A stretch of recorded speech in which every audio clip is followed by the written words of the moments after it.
100% আছে একদম কাপড় টাপড় বানাই এমএলএ চিকার কারণেও কাপড় বানাই উই আর রেডি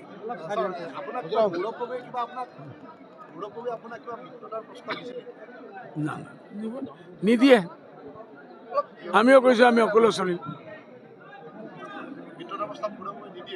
নিদিও আমিও কোনো বাট চোৱা নাই তেখেত দিব বুলি আমি ভাবো তেখেত আমাক কৈ আছে বিজেপিৰ এজেণ্ট আমি কৈ আছো তেখেত এজেণ্ট এই লড়াইটো কোনেকে শেষ হব যুদ্ধ শেষ হওয়ার তো কোনো লাইন নেই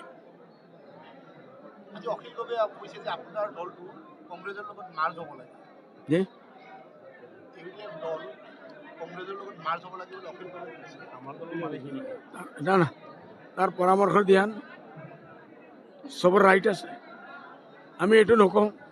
অখিল গগৈ মাত্ৰ এজন কংগ্ৰেছৰ লগত মাৰ যোৱা সেইটো আমি নকওঁ আমাৰ পাৰ্টি এনেকুৱা নহয় 18জনলৈকে আমি এম এল এ হৈছোঁ তিনিজন এম পি হৈছোঁ তাৰপিছতো মই নকওঁ বোলে কংগ্ৰেছৰ লগত মাৰ যাব লাগে যদি সি কৈ থাকে তাক ধন্যবাদ জনাইছোঁ মোৰ পৰামৰ্শ আছে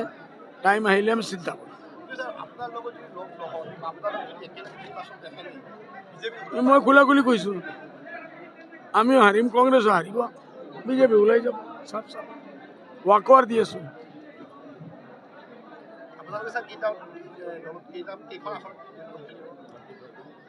30, 31, 32 যিমান হয় আমাৰ আগত 20 পাছ হৈ গ'লেই হৈ যায় 21টা হ'লেই উই আৰ হেপি কংগ্ৰেছ আমি কংগ্ৰেছৰ কাৰণে দোৱা কৰিম আমি ইমান টাইমই নাই ইমান মগজ আমি কিয় টাইম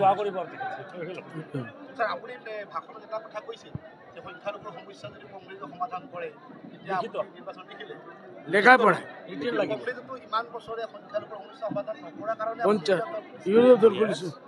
আর আজিও সেইটো চলি আছে খালি এইটো লড়াই কৰিলে তো নহ'ব আমাৰ দুজনৰ ভিতৰত ঝগড়া কৰি কৰি আমি বিজেপিক মাথাক বহাই দিছোঁ এইটো আমি চিন্তা কৰিব লাগিব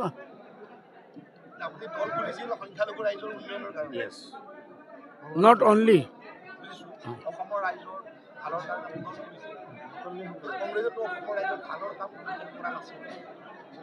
গদ্দি লাগে পাৱাৰ